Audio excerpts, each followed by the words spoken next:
കുട്ടി ജോസിക്കുട്ടിയുടെ മൂത്ത കുട്ടി സൂസിക്കുട്ടി.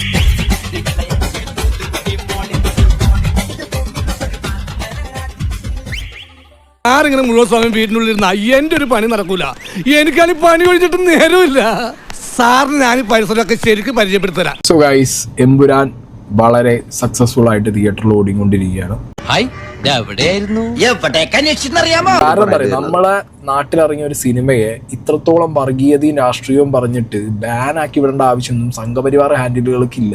ശശിയെ എന്നാണ് ഈ പറയുന്നത്?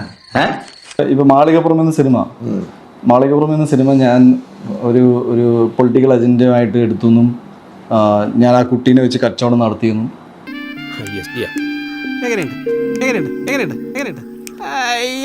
എനിക്കൊന്നും ഓർമ്മ വരുന്നില്ല ഈശ്വര. നീ കിടന്ന് ഉരുളൊന്നും വേണ്ട, ഇക്കാര്യമേ എനിക്ക് നല്ല ഓർമ്മയുണ്ട്. പക്ഷേ ചിത്രത്തിന്റെ നിർമ്മാതാവിനെ സംബന്ധിച്ചും ചിത്രത്തിന്റെ സംവിധായകനെ സംബന്ധിച്ചും അവരുടെ രാഷ്ട്രീയ വിധേയത്ത് കൂട്ടിക്കലർത്തിയിട്ടുണ്ട് എന്ന് മാത്രമേ പറഞ്ഞുള്ളൂ. പാടില്ലാതാണോ? എന്തോ എങ്ങനെ പാടില്ലാതാണോ? ഇവിടെ മുതൽ കണ്ടോ, ഇതാ ഹൈലൈറ്റ്. ദ കേരള സ്റ്റോറി എന്ന് പറഞ്ഞുള്ള ഒരു സിനിമയെ കുറിച്ച് നിങ്ങൾ കേട്ടിട്ടുണ്ടോ? ആയിക്കോട്ടെ, ഇന്ന് നമുക്ക് ഇവിടെ തന്നെ കൂടാ. എല്ലാം അറിഞ്ഞിട്ട് തന്നെ കാര്യം. ഈ സിനിമ വന്ന ആ ഒരു റൂട്ടൊക്കെ നിങ്ങൾക്ക് മനസ്സിലാവും. കാരണം ഈ ഒരു സിനിമ ഒരു പ്രൊപ്പഗണ്ട മൂവിയാണ്, ഒരു സംഘ് പ്രൊപ്പഗണ്ടയാണ് ഈ സാധനം. 8-9 വർഷമായതുകൊണ്ട് മറന്നു കാണുമെന്ന് കരുതി. നിന്നെ അങ്ങനെ വേഗം മറക്കാൻ പറ്റുമോ? ഇടയ്ക്കൊക്കെ ഓർക്കും. നീ എന്റെ മാനം കളയരുത്, നിനക്ക് എന്ത് വേണേലും ഞാൻ തരാം. എന്ത് തരും? അപ്പൊ VD സതീശനല്ലേ, അങ്ങേര് ഇതിനെ കുറിച്ച് ഡീറ്റെയിൽ ആയിട്ടൊരു സാധനം എഴുതിയിട്ടുണ്ട്. അത് എഴുതിയത് വായിച്ചതിന് ശേഷം നമുക്ക് എന്ത് ചെയ്യാം, ഇതിന്റെ ട്രെയിലർ റിയാക്ട് ചെയ്യാം. ദ കേരള സ്റ്റോറി എന്ന സിനിമയ്ക്ക് പ്രദർശനാനുമതി നൽകരുത്. ഇത് ആവിഷ്കാര സ്വാതന്ത്ര്യത്തിന്റെ പ്രശ്നമല്ല, മറിച്ച് ന്യൂനപക്ഷ വിഭാഗങ്ങളെ സംശയം നിഴലിലാക്കി സമൂഹത്തിൽ വർഗീയതയും ഭിന്നിപ്പും സൃഷ്ടിക്കുക എന്ന സംഘപരിവാർ അജണ്ട നടപ്പിലാക്കുന്നതിനുള്ള ശ്രമത്തിന്റെ ഭാഗമാണ്.